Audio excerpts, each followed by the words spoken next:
help people out that are lousy people. You know, I just don't feel like helping their business out. I don't know how he stays in business with his attitude. Either. Maybe he's running a gambling thing in the back. There's Charlie's number. Yeah, Charlie I used to see him out at the games all the time. He was scouting up until he was about 85. Yeah, that's great. Just a few years ago, he stopped. This is 650, right? 650. 650. Okay. 692 10 80 1077. All right. Oh, I didn't show you pictures of the house. How it looks Oh, on the yeah. stage. Let me show you. So this is. There's a little garden outside. You know, that's the garden. Oh, nice. Put that together. Very Fairfax There's a little desk office. Mm-hmm. That's Molly's little room. Little family room area. Different view looking out. Stairs coming upstairs. Wow. Bedroom. One of the bathrooms. Outdoors. Very nice. Yeah. Kitchen. Dining room. And there's Colin Kaepernick. Yeah. Look at that outfit he's wearing. He looks like Groucho Marx. Look at that. Doesn't he? He He does. looks like Groucho Marx. So now, have you figured out where you're going to later? No, we haven't. Well, I mean, we're going to live in Fairfax. We just haven't found a place yet. But we're going to stay at our place until we find a place, so that's not a big deal. Okay. Not that difficult to do. So it's just, you know, the guy who's really interested in buying the house right now says we could stay there for 6 months if we needed to until we found a place. Great. Just rent from him, you know? Yeah. So. Let's figure out what fair rental is. Yeah. Let's see. Yeah, timing is good to get Charlie on. Yeah, with Yogi just having passed, he'd be great to tell stories about Yogi and about Mickey Mantle. Yeah, Mickey was just a youngster. Yeah, no, he'll have some good ones to tell. Believe me.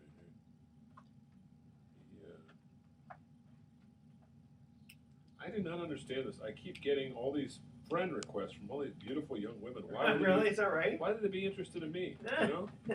Why? Because they've heard about what an awesome guy you are. I'm a middle-aged guy who's married. I'm not interested in having an affair. I don't understand it. Yeah, well, maybe they just want to know about sports. Who knows? Maybe. You know, some women like sports. Eva doesn't have to worry about me and an affair because I'm not interested in disappointing a second woman. I like that. That's good.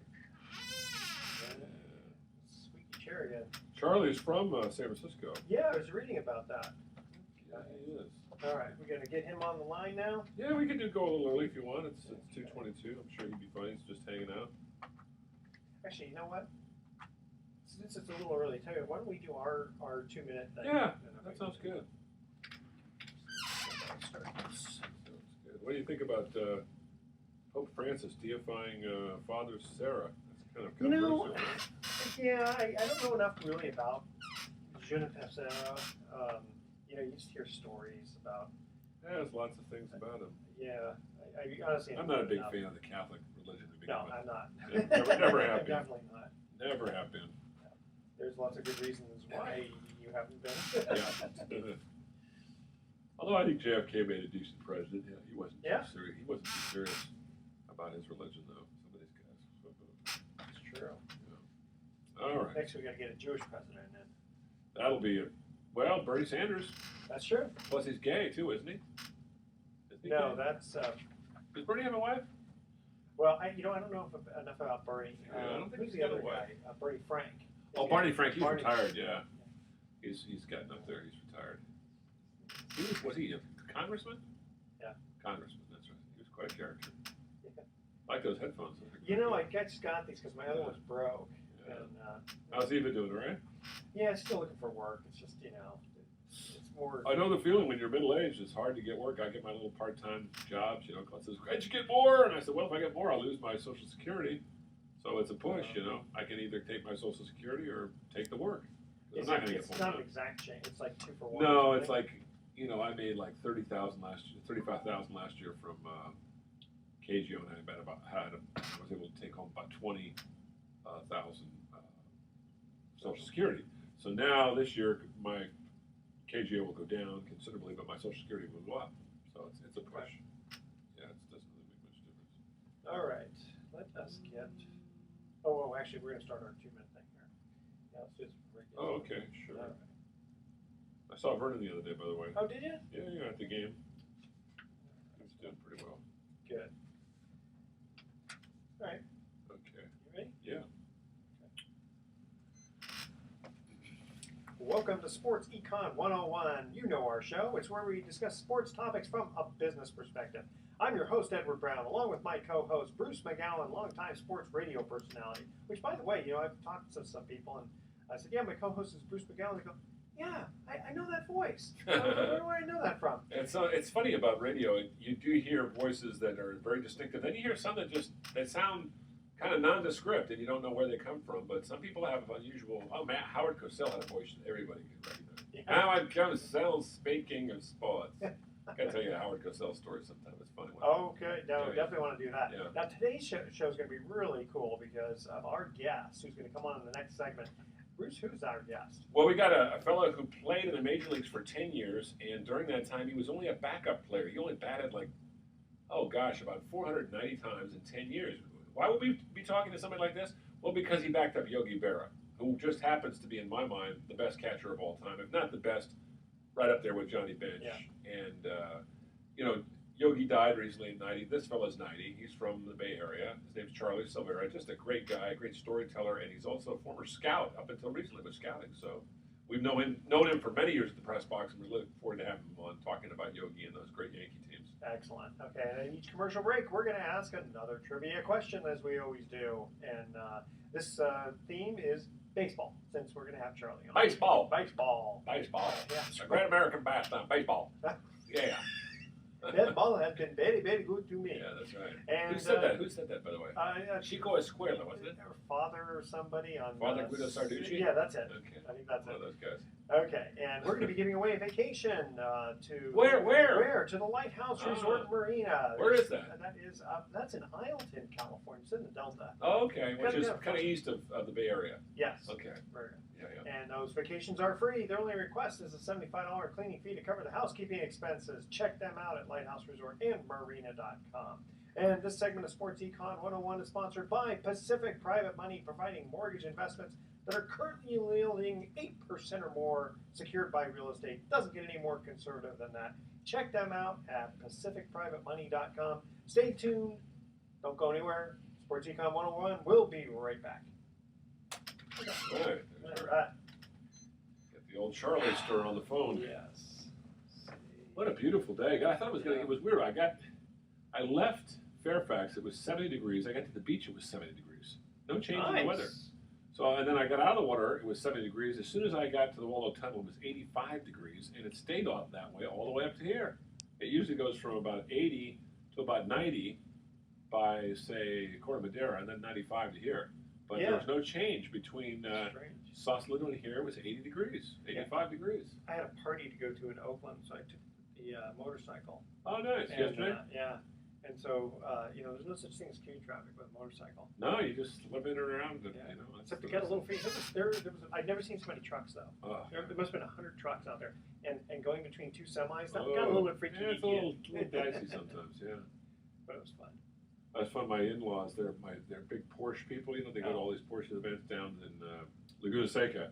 So they like to take 3 days, 4 days off. And when they do, they have their dog. It means that they don't like to board him. So we come over and we bring our dog and we hang out at their house. They got a pool. They got a hot tub, And it's kind of a fun place. Big widescreen TV. We just hang out. Molly loves it. And so we're going there this weekend. Cool. So Colette said, you don't have to do anything this weekend. Just hang out.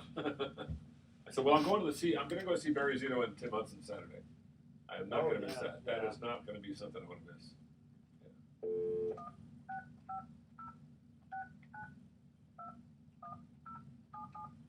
Beep, beep, beep, beep, beep, beep, beep. At least this thing's working. Yeah. This is so much better, especially for his hearing's probably not, Hello. Hi, is this Charlie? Yeah. Charlie, hi, this is Edward Brown and Bruce McGowan. Hey, Charlie, what's happening? Oh yeah. Okay. Good. You ready to go with us? Yeah. Let's go. Okay, let's go. We're We're doing it, tuning it. Hang on just a second. Hold on a second, because we're going to introduce you. Okay. Welcome back to Sports Econ 101. I'm Edward Brown, your host, along with Bruce McGowan. Bruce, our guest is on the line. Who is it? It's a good friend of mine. I've known him for many years, and of course, he's a Bay Area native. Backup catcher to Yogi Berra. He played with the New York Yankees for 10 years and won 6 World Series rings. 5 in a row. 5 in a row. He was a part of that team that won 5 in a row from 1949 to 1953. It's a great pleasure to have one of the great storytellers of baseball, Charlie Silvera, who grew up in the Bay Area. Charlie, tell us about I want to talk to you about Yogi and your memories of him and Mickey Mantle, but first tell us about what it was like growing up in the Bay Area, and you played baseball with a lot of future major leaguers. I sure did. I was born south of Market. Ernest Perry, he tore down our house to put the Bay Bridge approach in. Grew up a proud mission kid. Always happy. Grew up in San Francisco, the greatest town in the whole world. And then to get to play in New York. All right. But, there was a Yankee background here. We had, starting with Lazeri, Rossetti, DiMaggio, then come along Jerry, Bobby Brown, and I, Gil McDougal, Billy Martin and Jackie Jensen from Oakland, Bill Renner from Santa Clara, Lou Bergeret from Santa Clara. So the Yankees were the town, the Giants are my team after the Yankees. The Giants are your team. Is that just because you're a San Francisco guy? Oh, yeah, sure. Yeah. I'm loyal. I'm a native here, so, but, who can come? My life couldn't be scripted any better. Yeah. You had an interesting time. You played with the Yankees when they were just unstoppable. I mean, as Edward was mentioning to me off mic, I'd forgotten they'd won 5 World Series in a row, and you were in something like 15 or 16 of 19 years you guys were in the World Series. What was it like playing on a team like that? Even if you weren't playing a major role, you were a backup player, but just being around Mickey Mantle. It was great because we had that winning attitude. People didn't like us very much. They respected us. We learned, the younger guys learned. I know I learned from the guys at DiMaggio, and they would tell you, hey, we win. The World Series is our goal, not to win the pennant, but the World Series.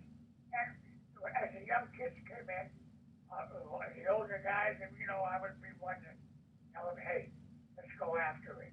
It's there. The other clubs respect us, and when they come into Yankee Stadium, we'll beat them a little bit harder, and we gain more respect that way.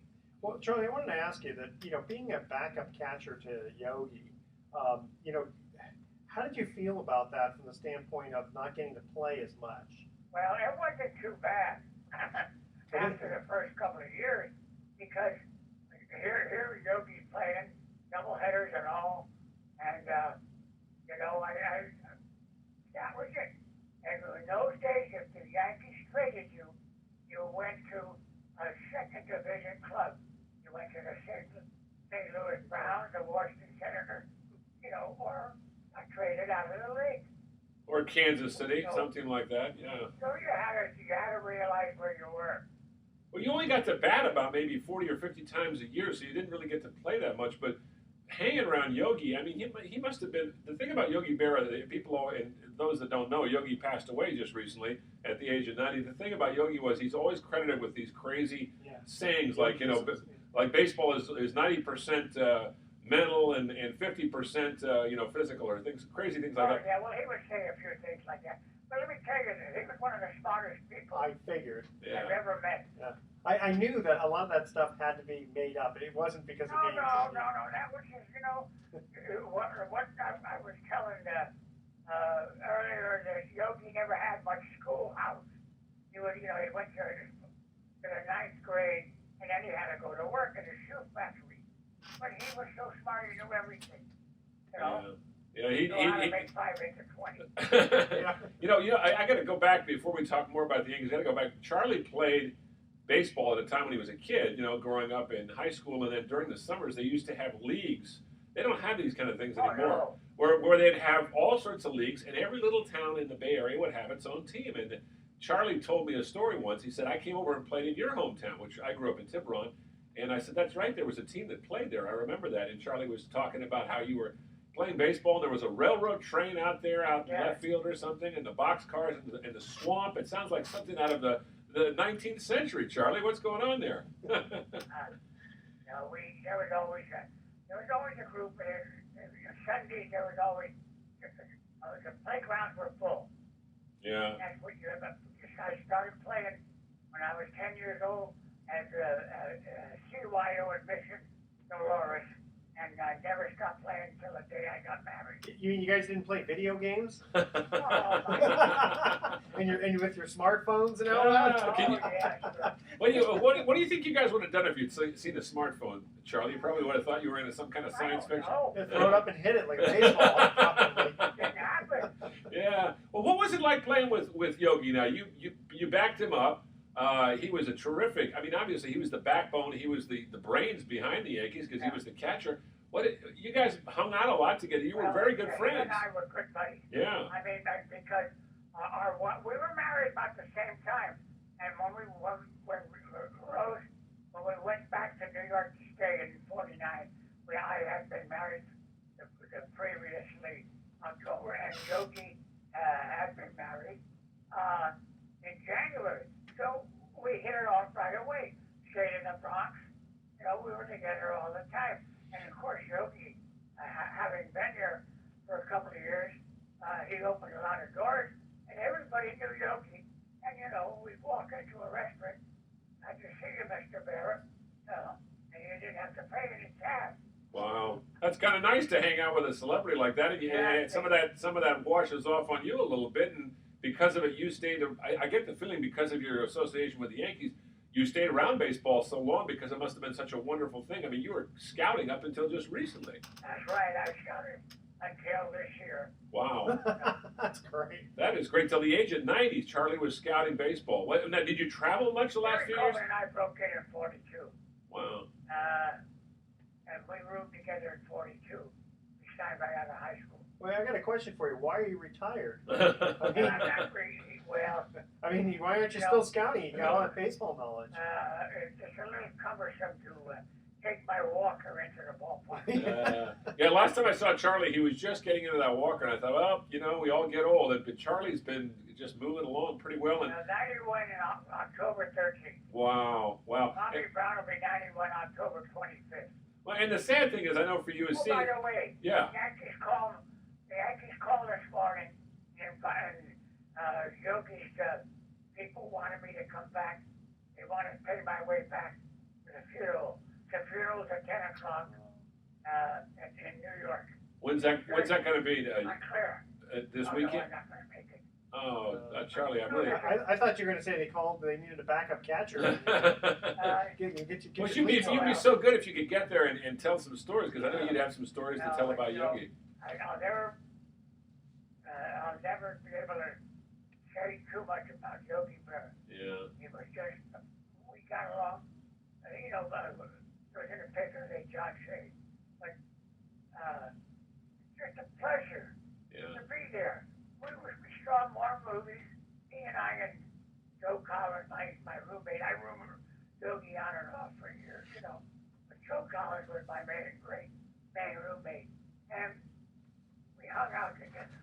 Hey, Charlie, stay with us. We got to cut to a commercial break. I was going to say that one thing, even if you can't fly back there, maybe they can put you on a Skype computer, simulcast or something. But we'll talk to them tomorrow. You'll figure that out. Okay, here we go. And in honor of Charlie, we got baseball as the trivia theme here.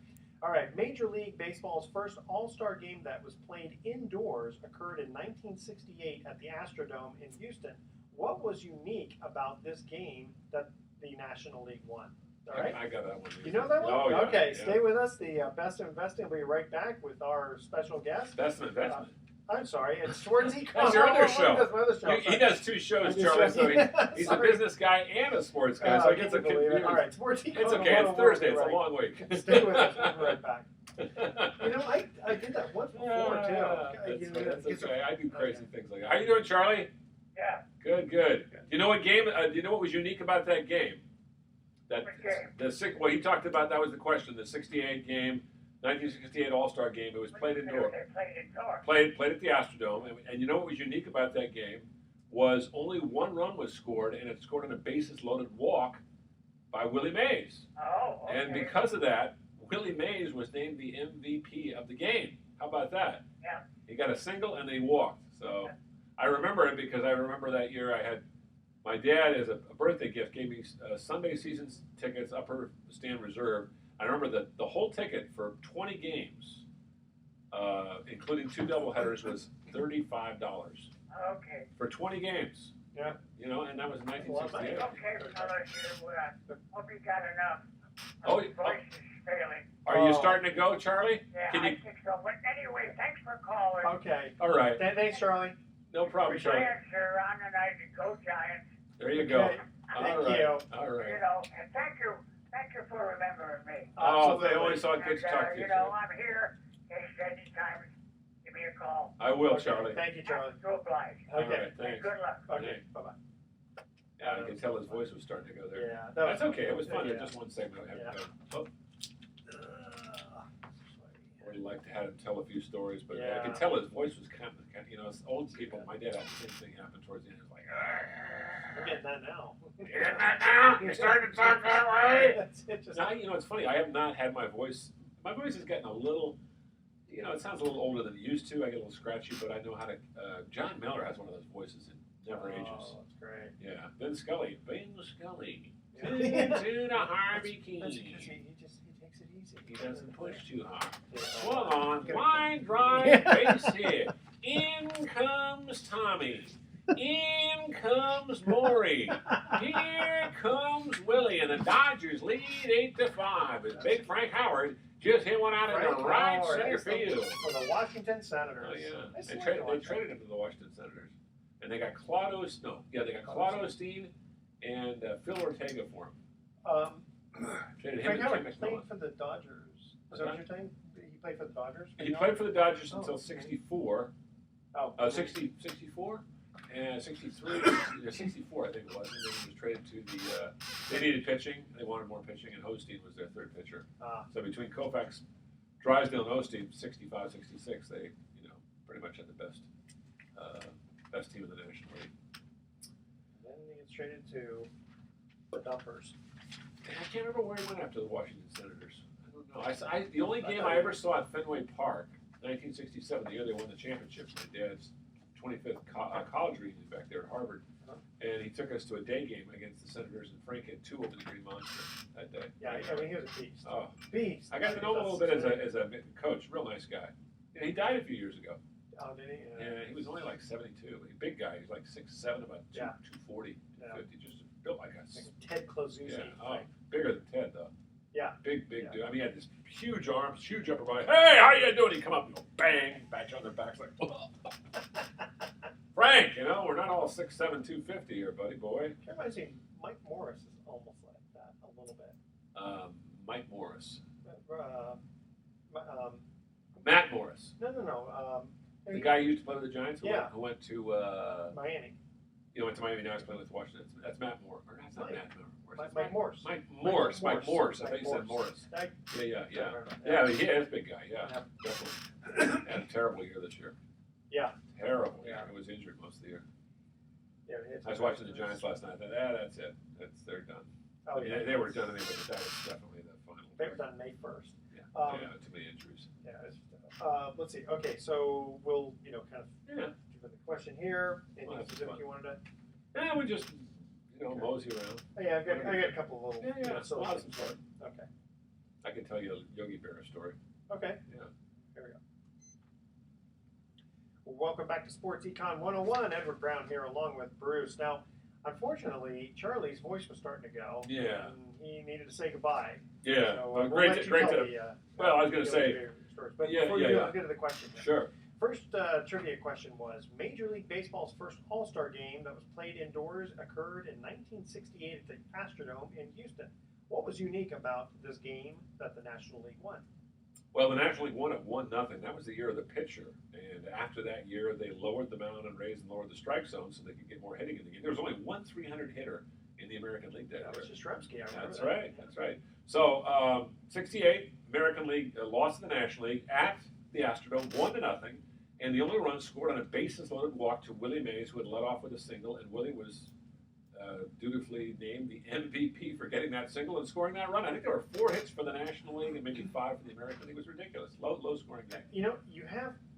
I'm going to tell you what the answer I have, Okay. because some of that is correct and some of it may No, not be. yeah. Okay, it says here no player had an RBI. The National League won 1-0 as McCovey grounded into a double play. Oh, that was how it happened. Yeah, I so thought Mays probably was the guy who scored. Yeah, but he you don't. does. If on a double play, you don't get an RBI. That's true. You don't. That's kind of interesting. Okay, well, listen, you got the fact that Mays scored. I remember watching the game. I'd forgotten how he scored though. It was such a dull game. That must be. No scoring. I mean, not hardly any hitting. Just dull. And I still say that when you have an all-star game in a National League park, there's no reason to let the pitchers hit. No, I agree. People want to see hitting. Yeah, let's have the DH. Why get a pitcher get hurt? Yeah, I agree. I agree. Yeah, that. Okay. Tell you what. Before I get into these like little silly things, what do you want to cover? Well, I just had a little story to tell you about Yogi Berra, and it's kind of a fun story. And this is going back a long ways. This is going back to 1975, and it was my rookie year in broadcasting, and I came down to cover an A's game for the little radio station I was working for. You remember they were 3-time champions, and they're playing the Yankees. And at that time, Yogi had been working with the Mets, but he had gotten fired a couple years before, a year before, and was working and doing some scouting and just kind of traveling with the Yankees. And I saw him in the press box, so I went up to him and introduced myself, and he was really rude and unfriendly. And I was shocked because I'd always heard nice things. He was just get away from me. What do you want? And I had this little piece of paper with a little thing I'd written on it saying, "Hi, my name's so and so, Yogi Berra. Whenever I'm driving through Auburn, I listen to K-High Radio and Bruce McGowan's Sports Update at 5 o'clock." And, I've had 5 or 6 sports celebrities read something like that for me for a little introduction. So I thought Yogi would do one. And he looked at this and he goes, he sees me, he goes, "What do you want?" And I handed him this little script. He grabs it and he goes, "What the blank is this?" And he "Give me that mic." Takes the mic, does a perfect take, reads it perfectly with emphasis and a little emotion.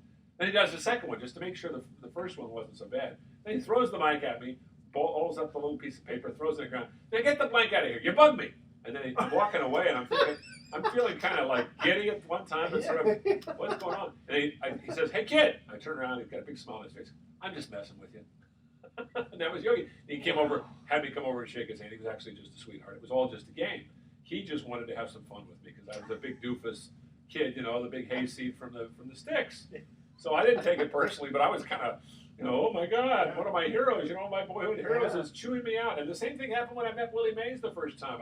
He was coaching with the Mets. This is in '77 maybe, and I asked him a question. He just looked at me like this. He goes, "What kind of question is that? Where are you coming from anyway?" And I thought, oh shoot. Now the audience can't see. But when you squint your eyes and you do it, it's perfect. And we can see it on the TV there. Yeah, exactly. Poor Willie. No, on a serious note with Willie Mays, the sad thing is you haven't seen Willie at the ballpark much the last couple of years because he is virtually blind now. And, he can get around. He still travels, but it's really tough for him. I mean, he can't drive. His wife passed away last 2 years? Couple years ago. Yeah, a couple of years ago. And he's had some, he's 83 years old. He's 83, 84. And, it's like Charlie, 91. Charlie would have loved to have been on the entire show with us, but his voice was starting to go. I mean, these things happen. You get old. My buddy Herman, who I grew up with, and we've known each other since we were kids, same age, we're both 63. And since we turned 40, he's always saying, "We're getting old, Bruce, we're getting old." I'm going, come on, knock it off. I don't want to hear that anymore. We're getting old. I know that I'm getting old. I don't need you to remind me that I'm getting old. Listen, it's just there's nothing wrong with getting old. It's just a mindset. Well, and there's nothing wrong with getting old either. And Charlie will tell you, I mean, he's got a lot of pains in different places in the body that you never thought you'd have pains in. And my dad told me this once when he hit 90. He said, "Bruce, you don't want to live this long unless you're really in good shape. It's really not a lot of fun." But, So he had his mind set. His mind was sharp, but his body was, by the time he hit 90, his body started to break down. And the last couple of years were tough to watch it. You know, it's tough to. You live a long life. Sometimes you pay the price. So I'm 63. Well, you go back to biblical times, right? Oh yeah. I mean, That's right. it's so funny. This got pointed out to me. We're talking a little religion here, but it got pointed out to me that when Pharaoh told Jacob, he met, you remember Joseph and the many colors and all that stuff, and his father Jacob comes down to Egypt and they get fed and all that stuff. And Pharaoh meets his father Jacob. He goes, basically, here, I'll put it crass. He goes, man, you're old. Because he was about 130 at the time. He goes, you think I'm old? He goes, you can see my ancestors. Because if you go back in time, there was a guy named Arphaxad who was like Noah's grandson, who was still alive at the time. And I mean, you're talking guys probably 400 or 500 years old. Oh, yeah. So, anyway. Imagine living that long. No, thank you. No. Well, as I said, maybe the Yankees were calling for a backup catcher, and that's why they put the call in. There you go. Just give him a bit. But you think about it, Charlie only played 10 years. That's a long time in the major leagues. Yeah. But he only played with one team, and he got you. No, that's right. He played with it very briefly. But I'm saying he played mostly with one team. But he only had something like 500 at bats. Yeah. But he got to win 6 World Series rings. I know, that's amazing. And the thing is, when you look at his batting average, he batted at 282. Yeah. Which, it's fine. He only hit 1 home run. That's right. But, 282 is not a bad average. It's just that he didn't get enough at bats. No, and in those days, baseball players weren't compensated very highly. They made good money, but not anything like today. A good player might make $25,000, $30,000, which in 1955 was a lot of money. That's probably what Charlie was making. But when you play in the World Series and you win, you almost equal your regular. You get like another $25,000. Yeah. Oh, even in those days. Yeah. So that was a big deal. And of course, you get all the recognition and all the. Sure. He got to ride on Yogi. He would have told you some stories about riding on Yogi coattails. He mentioned he goes into these bars and restaurants. Oh, Yogi, it's all free. You and your buddies, come on, sit down. As long as it's your buddies. Yeah. Oh, yeah. No, Yogi and him were thick as thieves. They were great friends, and I wish he was also really good friends with Billy Martin and Mickey Mantle. And Billy Martin and Mickey Mantle were a couple of those guys. They got into trouble. I mean, they didn't get in a lot of trouble. They just drank a lot and chased a lot of women. I could see being friends with Mickey Mantle. I don't know how you'd be friends with Billy Martin. It's interesting. I've known a lot of people who have known Billy Martin well, and they really like him. And then there's a guy named Mickey Morabito who still works with the Oakland A's. He's about 67, and he's a traveling secretary. And he and Billy Martin were great friends. And he said, Billy, if he likes you, will treat you well. But if he doesn't like you, he doesn't like most people, or he didn't like most people, he had no use for you. So, I remember going up to Billy Martin once and asking him to do an interview, and he just, he gives me this withering glance, and every answer was sarcastic and rude. And I just thought, what am I doing? I just kept asking, and he finally gave me some interesting answers, because I was asking good questions, and I figured, okay. And at the end of the interview, he said, thank you for doing the interview. And, really? Yeah. And from that point on, I always had his respect, and I covered him his last year in Oakland. He was always very nice to me. Although he did tease me once, and when he came back with the Yankees in '83 or '84, I'm at the front of the group of the media after the game, and he's in his little office, and I ask one question, and then nobody says anything, so I ask another question. And then I'm about to ask a third question. He goes, wait a second. This isn't a one-on-one interview. This is a press conference. Well, tell someone else to answer a question. Yeah, let somebody else ask a question. See, I think you like. But he didn't say it quite like that. Yeah, a lot of salty language in there. Well, that's okay. Maybe he was intimidated because you're 6'3" and he was probably 3'6". I'm actually 6'5" if I stand up straight. Oh, okay. No, Billy Martin was a rough, tough character. He came from a rough background. He never knew his dad. His mom was a little fire plug. She was tough little gal. And he just loved to scrap, and that's how he got to be a good player. He scrapped his way to the top. Yeah, he was. I forgot to look him up. Like, how big was he?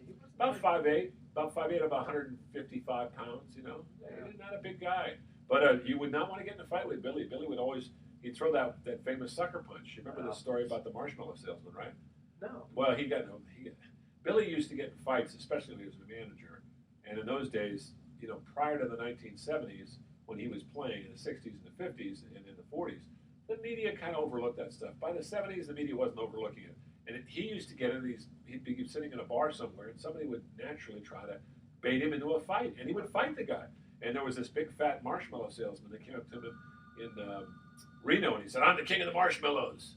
And who are you? And Billy Martin said, get away from me. And he goes, hey, you think you're just a big shot?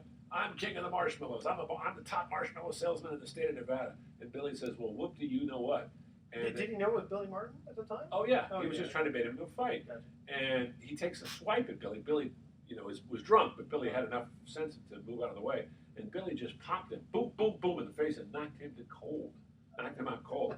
So they always talk about the marshmallow salesman. That was the fight that kind of pretty much lost Billy his job in New York, or one of the times. Yeah, but the guy picked a fight with him and threw the first punch. Yeah, Come but on. what can I tell you?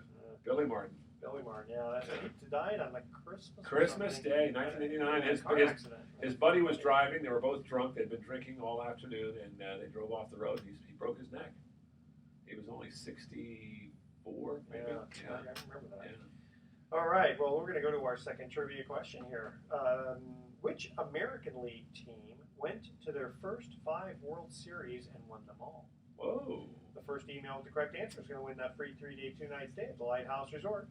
Email Edward at sportsecon101.com the answer to this question. Which American League team went to their first 5 World Series and won them all? Stay with us. You're listening to Sports Econ 101. We'll be right back. And I know the answer. You do know the answer. Oh, yeah. I'm sure you knew the answer. I knew you'd know the answer. That one. Well, if you're a baseball historian, that one's a pretty easy one. Yeah. That one's a pretty easy one. The It's kind of funny because then they didn't win a World Series for like many, many years. Yeah. And it became kind of like a big deal. Figured this weekend I'd ask you some easy ones. There you go. There you go, my friend. I always stop at a Cold Stone and have a nice ice cream. Today I had a coconut.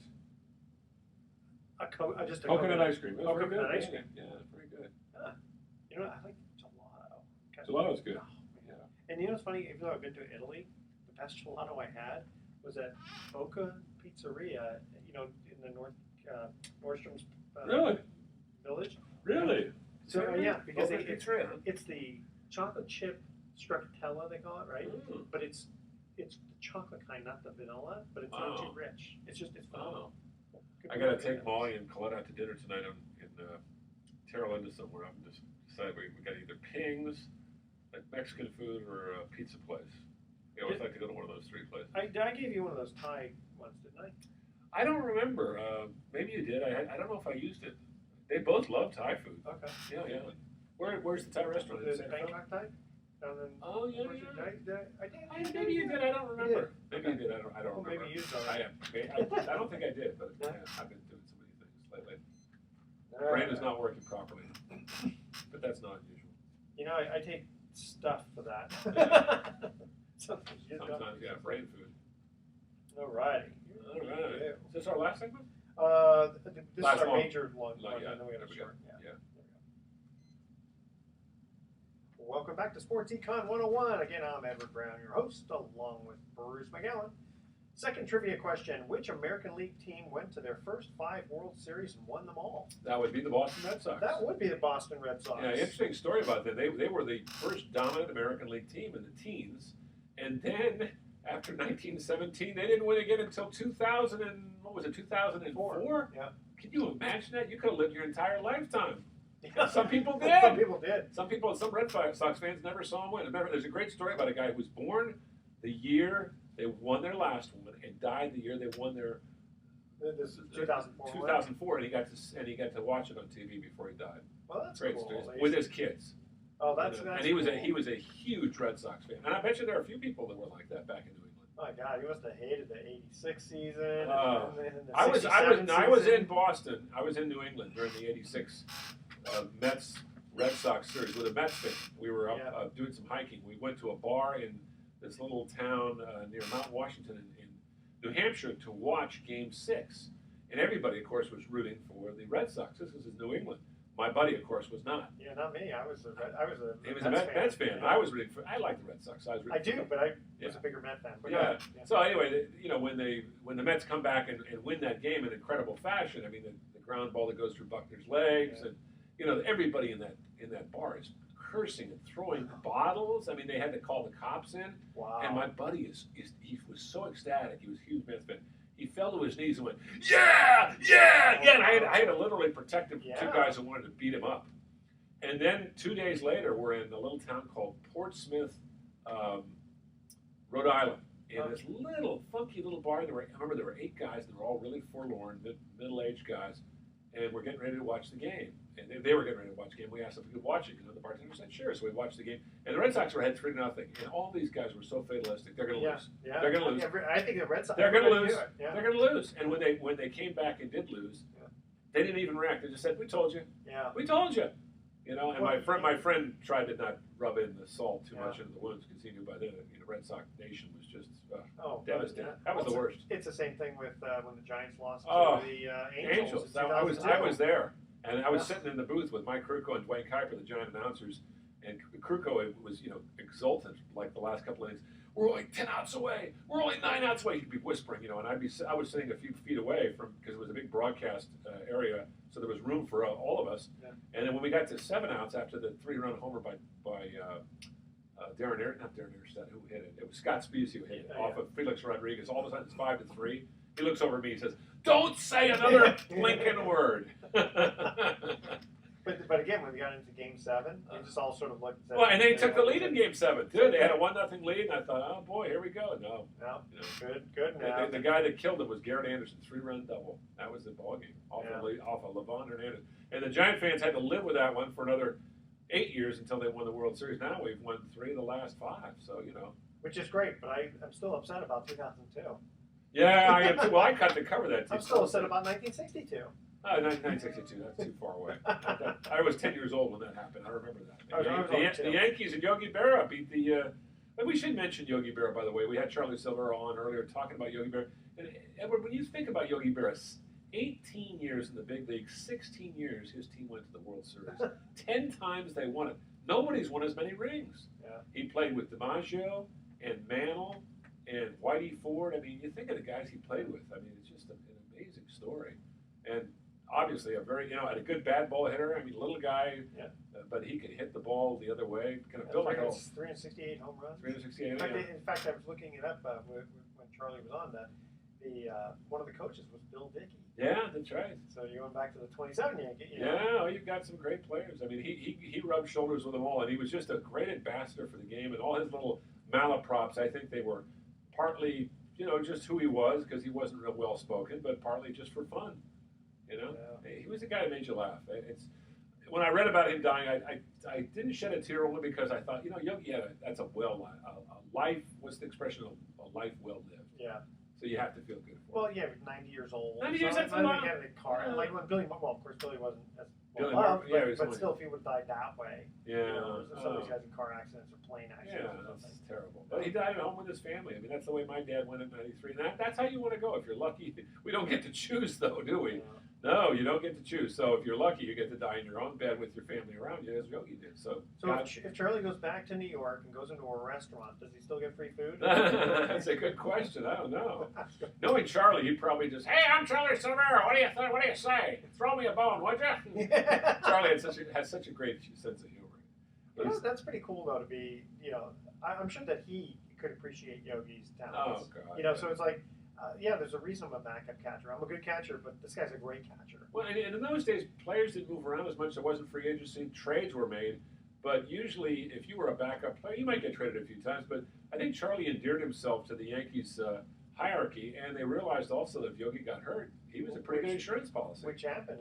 A few times. Hurt his thumb one time, and specifically, and he only batted twice in the World Series. Yeah. In all those World Series, he only got up to bat twice. Yeah, well, like I said, he only had 482 at bats in the major leagues, but that's the equivalent of about a full season.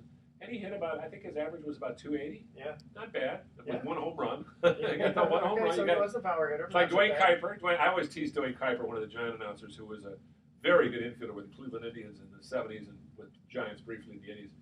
And I always tease him about the home run. I said, "Where did you hit that home run? I never heard." "I think you're making it up. I think the whole thing is a joke." He goes, No, I really hit it. I hit it off Steve Stone at the Mistake by the Lake." He says, "The reason you haven't heard about it too much is there were only 4,000 people at the game that night." Now, how many has Krukow hit? Krukow's actually hit a couple. Mike Krukow is, for those that don't know, is Dwayne Kuiper's broadcast partner. Mike played in the major leagues for 13 years as a pitcher, and he was with the Giants. And those two, good pitcher. And those two guys get along so well, and they're such good broadcasters on the air. They really, Dwayne is the very smooth, kind of straightforward guy, and Krukow is the sort of peppery, funny guy with the good, hit a babe, You know, they always scan the stands and they have a shot of maybe some young gals wearing giant paraphernalia. He goes, "Oh, those are gamer babes, gamer babes." You know, I love their little expressions. You know. Yeah, how long have they been doing it together? Since '93. So that's 22 years. You know, not like Vince Scully, who's been doing it for 60-something years. But yeah, he know, started in the. He started when they were. He started when he was and he was in his 20s, early 20s.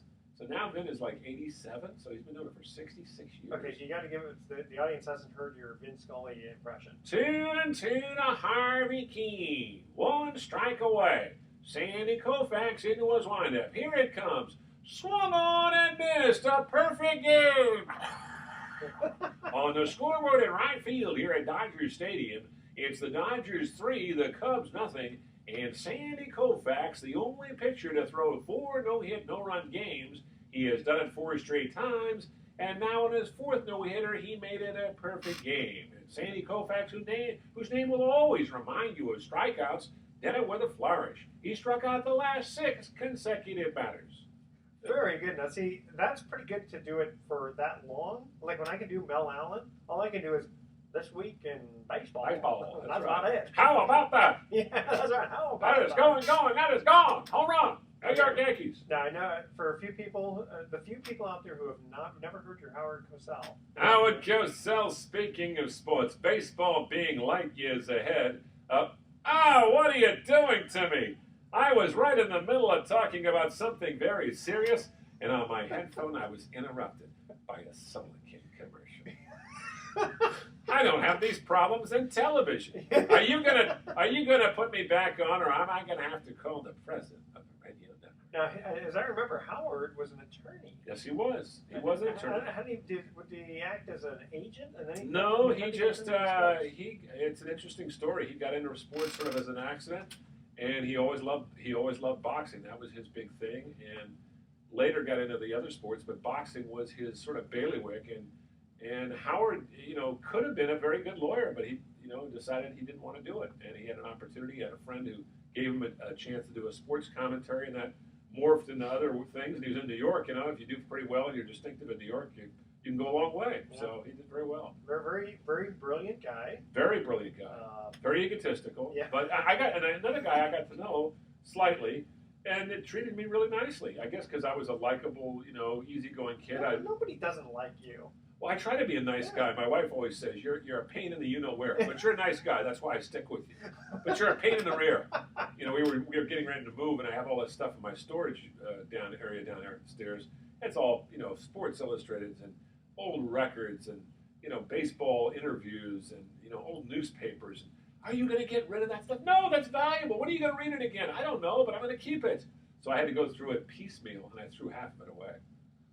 What about the Library of Congress? Well, a lot of it is just, a lot of stuff, you ought to see Ron, you want to see a museum, go into Ron Barr's office sometime and take a look at some of the things he's got. My gosh, goes back a few years. Well, that's why, as I understand it, he gave it to the Library of Congress. Well, he gave all his interviews, that's true. 25 years of interviews he gave to the Library of Congress, yeah.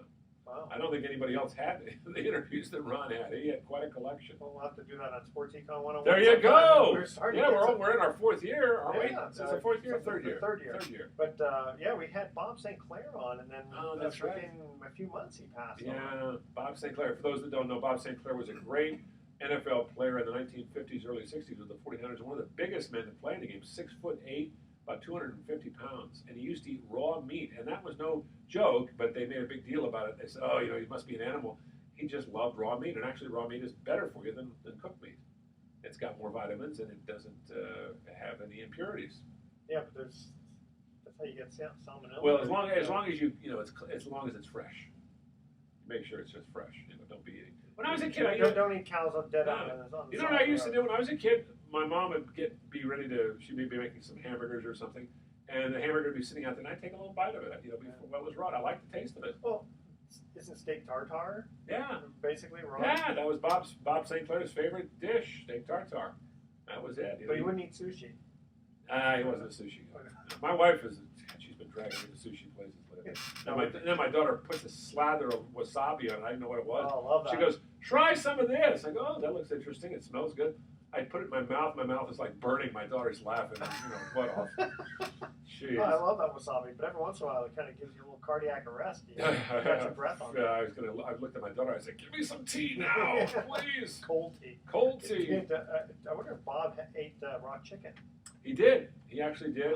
Bob, he one time told a story about how I guess he was eating chicken heads. He would, when he was a kid, he popped the chicken heads off. He was helping some farmer, and he popped the heads off, killing the chickens. Then he'd just eat them. Beak and all? Beak and all, yeah. Kind of like the geek. He did it just once or twice just to prove he could do it. But he said it didn't taste too good. It was real chewy. Because of all the bones and the beak and everything, And those chicken lips. Yeah, you've heard the story about the geek, right? Tyrone Power plays a guy called the Geek in this movie. I can't remember the name of the movie. I think it was made back in the 50s. And he becomes famous, and he becomes actually very good at something else. But he gets into show business by being what's called the geek, this crazy guy who just takes the heads off of chickens and eats them. And that's Never heard of that. and people pay money, and that's where the word geek comes from. And that's why they call Bob St. Clair the geek, because he ate raw meat, and once the story was he Funny ate because the raw name chicken. geek kind of changed. Yeah. It's more like Kind of like a nerd. yeah. Yeah, but again, a geek is somebody who actually eats chicken heads. That's the That's a technical that's the term. definition. Okay, on Sports Econ 101, you just learned a little bit of factual history There you go. Okay, here's our third. According to me. Okay, here's you can always look it up on Yeah. Wikipedia. There you go. Okay, here's our third and final commercial break trivia question about baseball. Baseball. Baseball. Who was baseball's first third baseman to win multiple batting titles? Ooh, good question. All right. I have to think that one over. All right. First email wins. First email with the correct answer wins a free 3-day 2-night stay at the Lighthouse Resort. Email Edward at sportsecon101.com the answer to this question. Who was baseball's first third baseman to win multiple batting titles? Stay with us. The best of investing will be right. I did it again. Sports Econ 101 will be back with some closing comments. Wow. Okay. And watch the next show. I'm gonna, do You'll say Sports Econ 101. Yeah.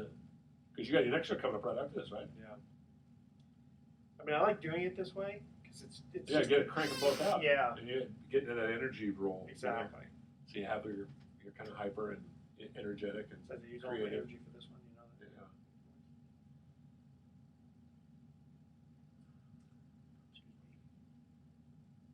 I think I know the answer to this one. Okay. I think. Not positive though. We shall see. I'm not going to tell you though, because if I tell you, you'll make a face. That's You're right. going to tell when I I'm made like it. this. Yeah. My daughter's so funny. She takes my cell phone sometimes and plays with it, and then puts all these. She makes these videos. So I see Oh. these videos of her on the cell phone. I go, what the hell is this? Just has a lot of fun. It's so funny too because like Kids are so creative. she You know? probably there's probably I don't know about some of her friends because they're probably still young, but probably your friends' parents would go, "Wow, your dad is Bruce McCallum. I remember him." And it's like, but to Colette and Molly, you're just the husband and dad. That's right. That's exactly right. Pain in the ass. That's what I am. I'm a pain in the butt. All right, here we go. All right. Welcome back to Sports Econ 101. Last time for today, I'm Edward Brown, your host, along with Bruce McGowan. When we get to the third and final commercial break, we asked this trivia question. Who was baseball's first third baseman to win multiple batting titles? That would be Pie Trainer. For the Pittsburgh Pirates. That's right. No. No.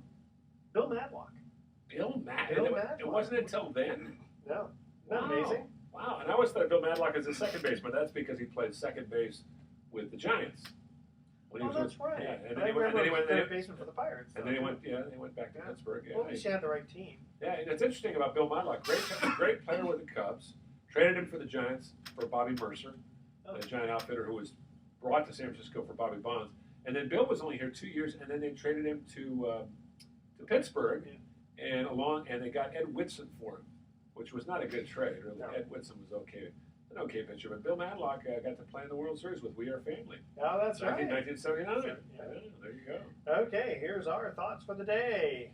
Duffy Doherty said, "My only feeling about superstition is that it's unlucky to be behind at the end of the game."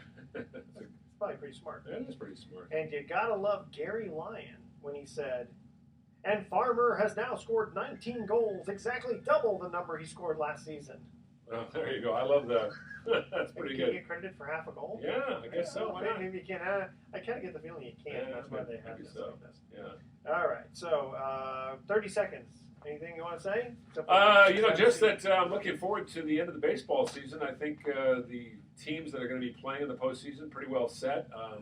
We got Pittsburgh and the Chicago Cubs, maybe two of the best teams in baseball, to play a wild card game. It's unfortunate. I'd like to see them in the finals. Yeah, and Will Venable got traded from the Padres to Texas, so he goes from a bad team to a first place team. To a team that's going to go to the playoffs again. Exactly. That's good. This will be his first time. Yeah. Tune in next week to Sports Econ 101. We're going to be discussing sports topics from a business perspective, giving away more free vacations for answering sports trivia questions. Thanks for listening. On behalf of our team, I'm your host, Edward Brown. We'll see you next week.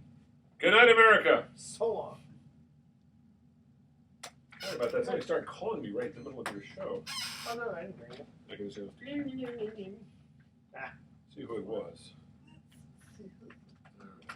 Call back. Somebody in Nevada. Who's that? No, in Nevada. And Bob Myers will be just Probably in the one next day. couple weeks.